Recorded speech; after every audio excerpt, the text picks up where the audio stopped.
Здравейте! Очаква ни интересна седмица, през която ще бъдат публикувани важни икономически данни. Има и заседания на централни банки.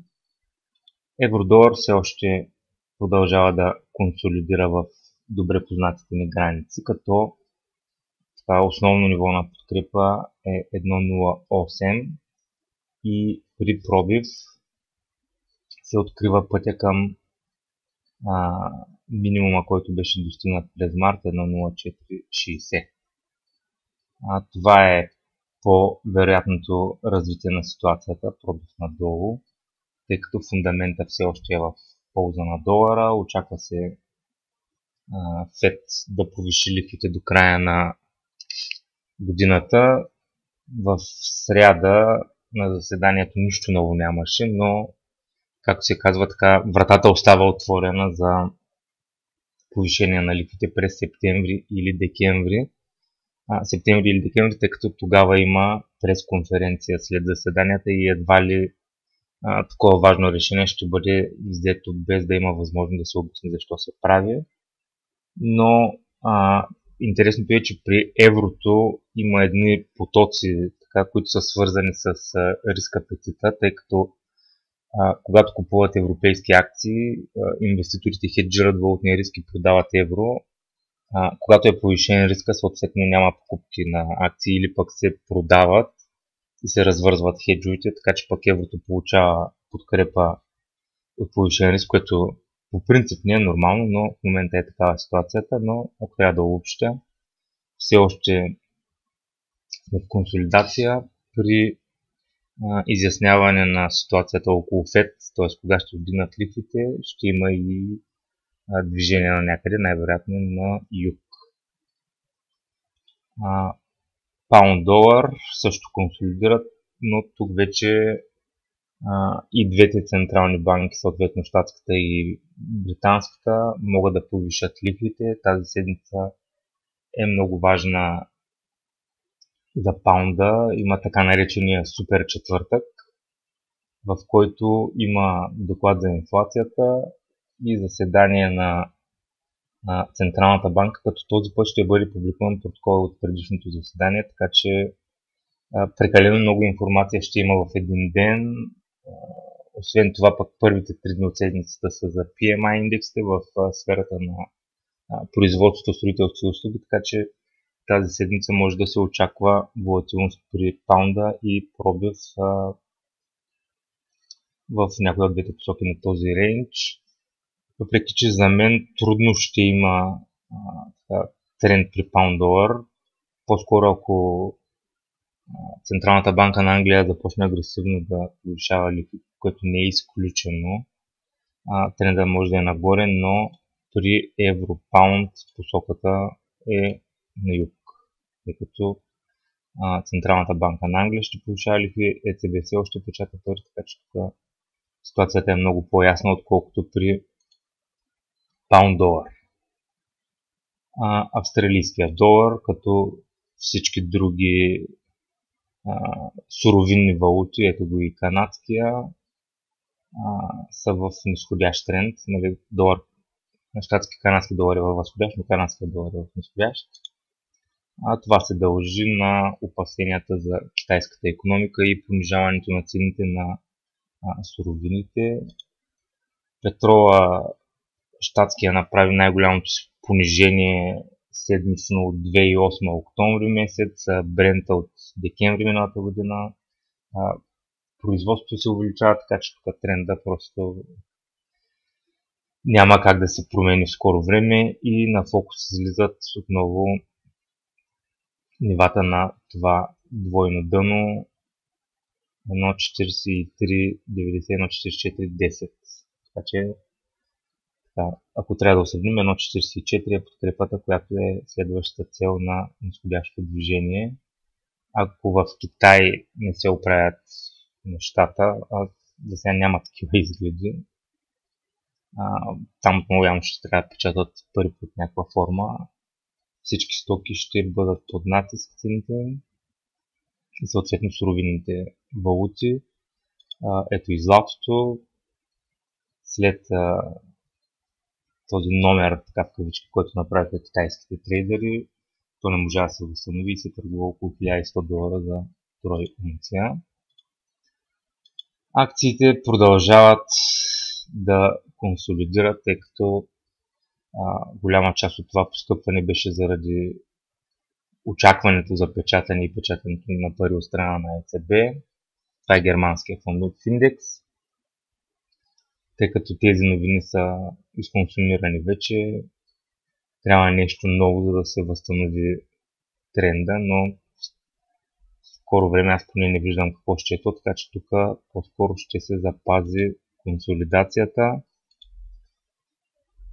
Ето и щатските акции, тук е още по-ясно изразена. При DAX има някаква насоченост, тук сме хоризонтални от всякъде.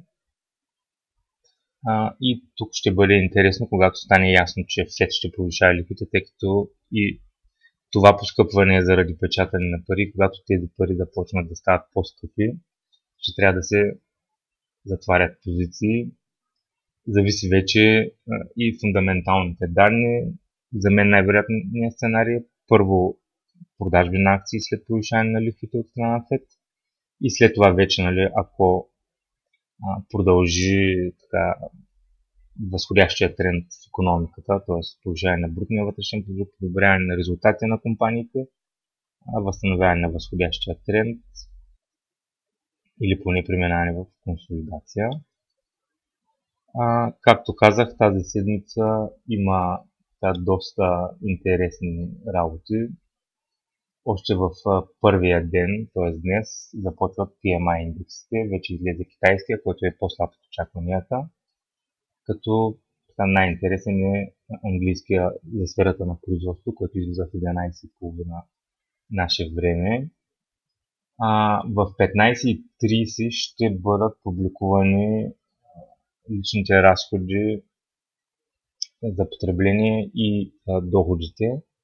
Миналата седмица беше отделено по-сериозно внимание на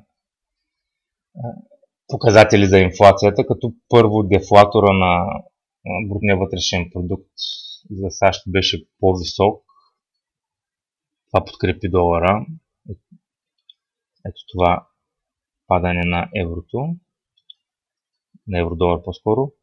Но в петък индекса на разходите за труд излезе много по-нисък от очакванията, само повишение от 0,2%, най-ниско повишение от много години. И затова това възходящо движение на евро-долар, тъй като ниски разходи за потребление, за труд означава по-малки заплати, по-малък инфлационен натиск реално, тъй като хората, ако нямат високи доходи, няма как да купуват стоки, т.е. няма търсене и цените няма да се повишават, а като няма инфлация, ФЕД няма стимул да повишава лихвите.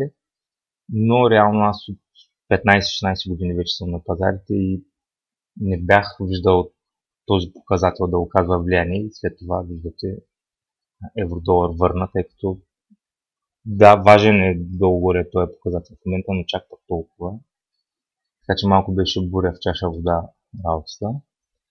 Но днес предполагам ще следят разходите за потребление и доходите и особено ценовия индекс, така че в 3,5 може да има така раздвижване и за щатите има PMI индекс съответно.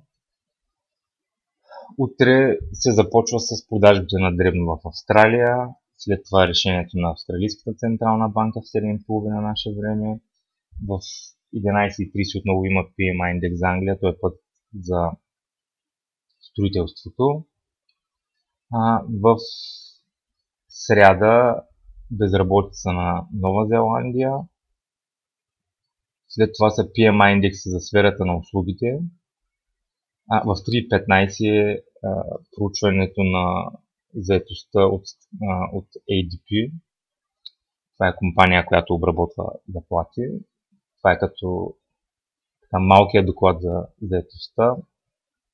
Той дава предварителна информация, какво може да се очаква петък и затова ще се следи по-внимателно. В 3,5 има търговски баланс, но той вече не оказва толкова голямо влияние.